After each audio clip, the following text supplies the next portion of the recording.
We've all got something about ourselves we wish we could change. You're my big little sister. That's me. The only thing that we can control is how we deal with it.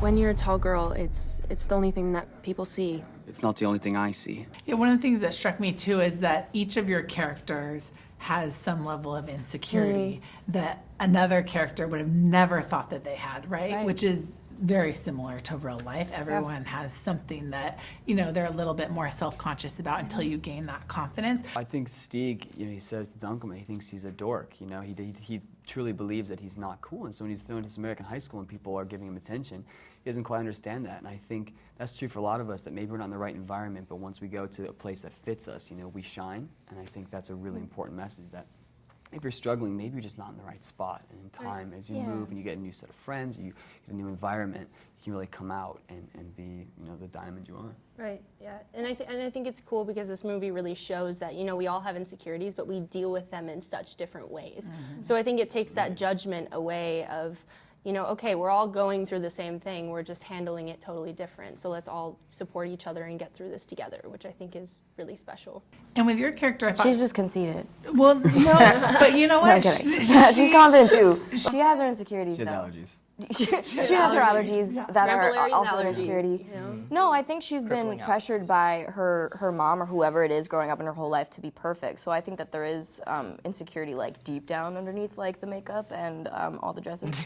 And so I feel like everyone, like she said, like deals with it in really, really different ways, you know. And some people's insecurities might seem crazy to other people because everyone wants what they can't have, right? And everyone wants something that somebody else has. So we're all admiring each other secretly and just not telling anybody. Right.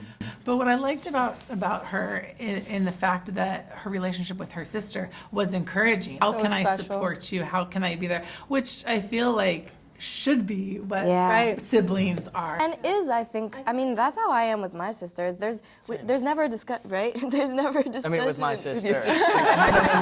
There's never a discussion in my family of like, well, this one's the pretty one, this one's this, like, there's never anything. Like, we're all equal and we just support each other, and I think that's exactly how their relationship is. The idea of labels, right? Like the pageant queen, the foreign exchange student, the tall girl, the funny guy, and you kind of I agree with that one. And you kind of end up becoming or adopting a label that's put on you at times too, for better or for worse, right?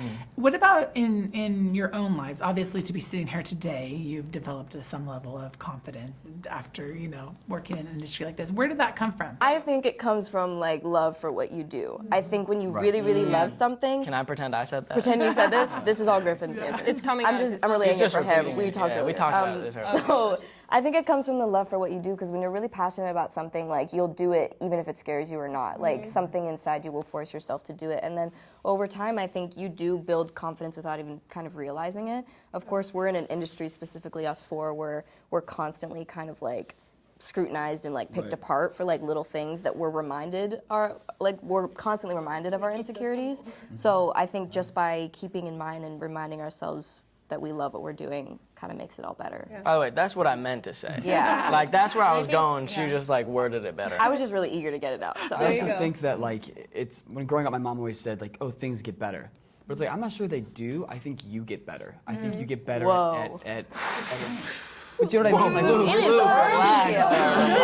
early to be dropping this knowledge. Because I feel that, like, we're still facing the same stuff now. And I mean, it's like the stuff that I was going through in high school, I'm still going through now. I mean, the same things you're self-conscious of, they don't go away, but you heal yourself and you get better, so they don't feel as big anymore. And you learn how to live with them. You're a little better equipped, right? Yes, ma'am, of course. And I do think the support system is so important too. Like, my mom has always been my biggest support system, and I really wouldn't be here if it wasn't without her encouraging me and telling me that I am the way I am for a reason. Because I think I might have quit early on because I was like, this is hard and I don't know if it's going to happen. So I think that's very important too. So call your mom, tell you love her. Call your mom, tell you love her. Thank you so much.